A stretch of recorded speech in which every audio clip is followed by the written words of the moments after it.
Today you're going to learn about companies that are changing the way we build things, changing the way we learn, even what we wear. You'll be introduced as well in the next hour to innovations that are revolutionizing the way we work together, how we can save billions in water costs, and how we can even enrich lives simply by getting ourselves and others outdoors.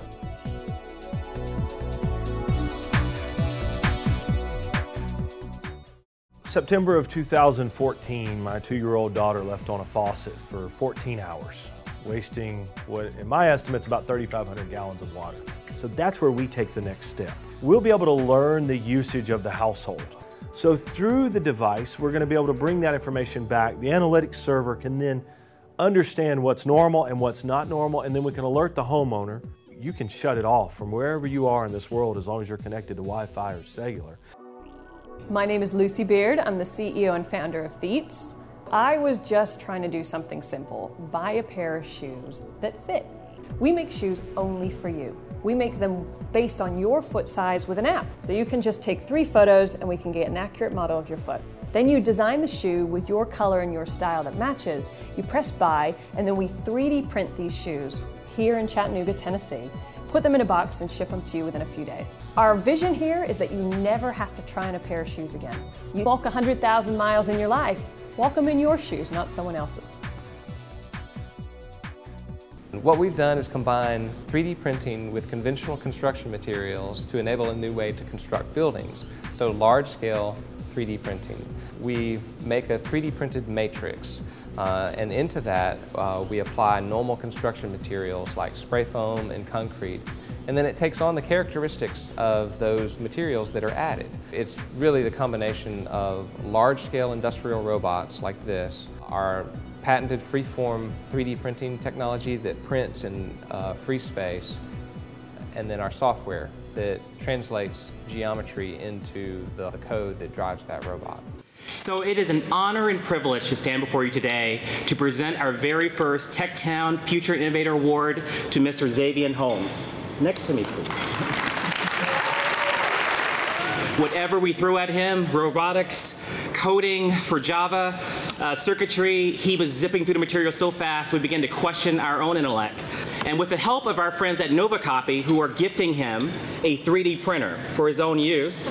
Open your jaw.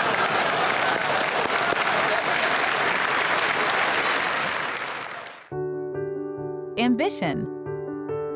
Life is too short for work to feel small. That's why a team of seasoned entrepreneurs and elite engineers launched Ambition, a performance management platform that combines cutting-edge gamification, analytics, and reporting automation to score user performance in real time.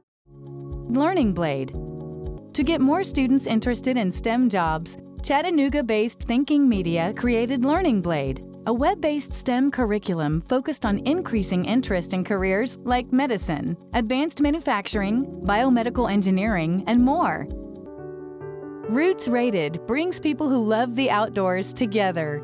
Roots Rated helps outdoor, travel, and tourism brands engage their customers by putting content online via a dominant platform.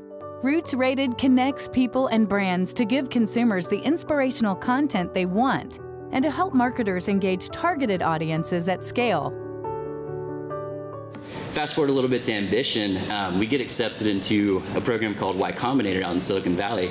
And companies like Dropbox, Airbnb, Stripe, Reddit, you may have heard of, gone through this program, so it's tough to get into there. And everyone asked us, we went through this program and did well, raised money from folks like Google, the creator of Gmail, a couple other people. And everyone thought we were crazy when we decided to move back to Chattanooga. It was like, what are you guys doing? But there's really something special here, and we were really excited to come back and build our company here. So honored to accept this award. Thank you all, and appreciate it. Good afternoon. So the title of my presentation is From Exponential Technologies to Exponential Innovation. The reason I came about this understanding of exponential growth actually started when I was 14 years old in high school. And my history teacher, Louis Senta, said to the entire class, he said, "What would you rather have?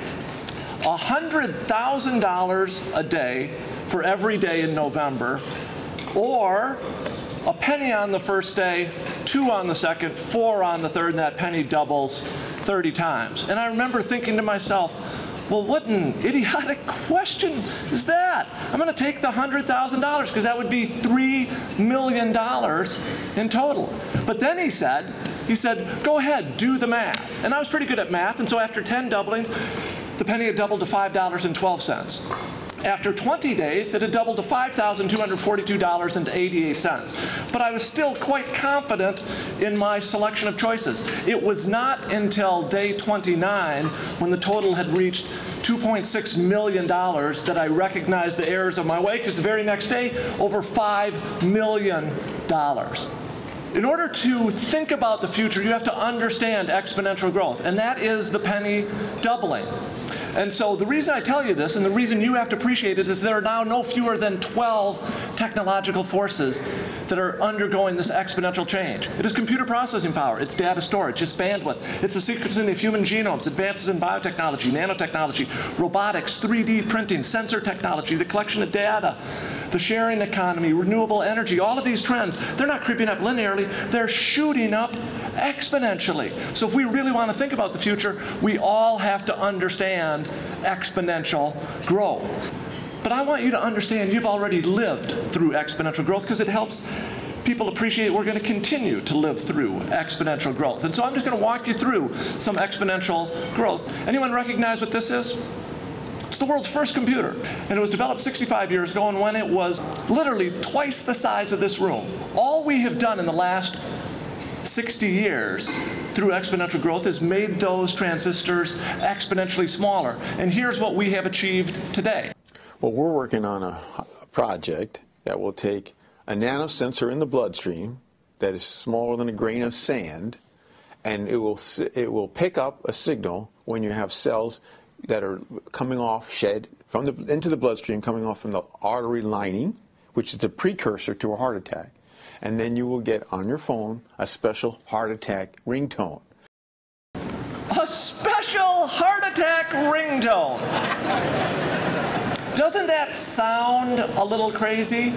But this fellow, his name is Dr. Eric Topol. His understanding of advances in nanotechnology, computer processing power, and sensor technology tell him that that idea of a heart attack ringtone, it's not way off in the far, fuzzy future. It's just a couple of years away. And you've already lived through exponential growth, and I'm going to give you an example of this. Those of you who are older, how many of you can remember the hit movie from the late 80s, Wall Street? Any of you remember that? Michael Douglas played Gordon Gekko. He's this high-powered Wall Street guy. But to show he's high-powered, what device did they show him using in that movie? Can you remember? Yeah, it was that brick-like cell phone. And 25 years ago, that device cost $5,000, and it belonged to less than 1/10 of 1% of the global population.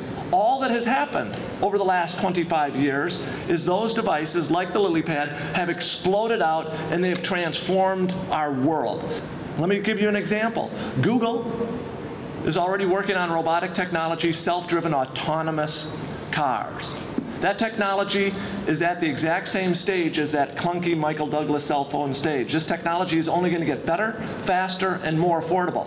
This is someone getting into a self-driven car for the first time. I got a kick out of it. I think you might enjoy it. What? It's driving itself.